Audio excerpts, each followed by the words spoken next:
গো দয়াময় দিয়ে দুনয়ন কেন অন্ধ রেখেছো আমারে।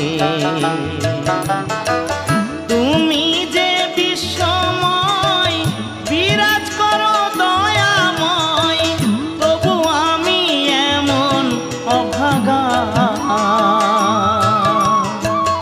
পাই না দেখিতে তোমারে। ও গো দয়াময়